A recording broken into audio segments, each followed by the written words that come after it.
સુરતમાં બહુ ચર્ચિત બનેલા ડુમસ સાયલન્ટ ઝોનના રૂપિયા 2500 કરોડના જમીન કૌભાંડમાં આખરે 4.5 મહિને પહેલો આરોપી પકડાયો છે.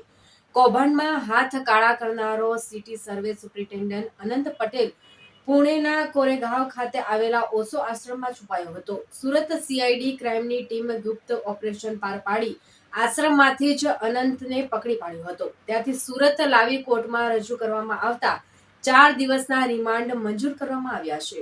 ડુમસ અને વાટા ગામની જમીનોના બોગસ પ્રોપર્ટી કાર્ડ બનાવી સાયલેન્ટ ઝોનમાં પ્લોટિંગ સ્કીમ મૂકી 2500 કરોડના જમીન કૌભાંડ મામલે ગત 3 જાન્યુઆરીના રોજ આઝાદ રામોલિયાએ સુરત સીઆઈડી ક્રાઇમમાં ફરિયાદ નોંધાવી હતી.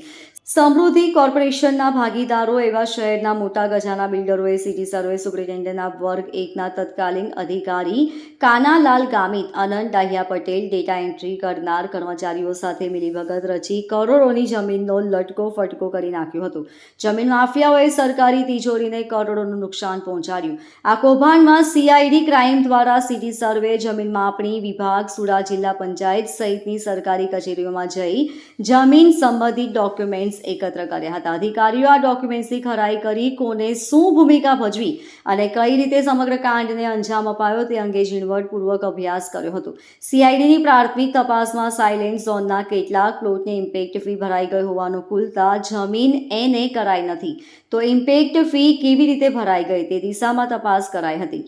ખેતીની જમીનને બિનખેતીમાં તબદીલ કર્યા વિના અહીં ફાર્મ હાઉસ સ્થાની દેનારા જમીન માફિયાઓએ સરકારી તિજોરીને કરોડોનું નુકસાન પહોંચાડ્યું છે.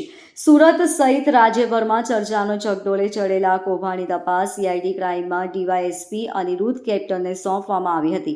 વર્ગ ધરાવતા મોટા માથા આરોપીઓ હોય ઉપરી અધિકારીઓએ તટસ્થ તપાસ થાય તે હેતુસર ઉપરી અધિકારીઓના માર્ગદર્શન હેઠળ સીઆઈડી દ્વારા તપાસ કરવામાં આવી રહી હતી. આ દરમિયાન ગુનો નોંધાયાના 4.5 મહિના બાદ સીઆઈડી ક્રાઇમે આ કેસમાં પહેલો આરોપી પકડ્યો છે. અનંત પટેલ 4 દિવસથી ઓશો આશ્રમમાં છુપાયો હતો. Bureau report LK star news Surat.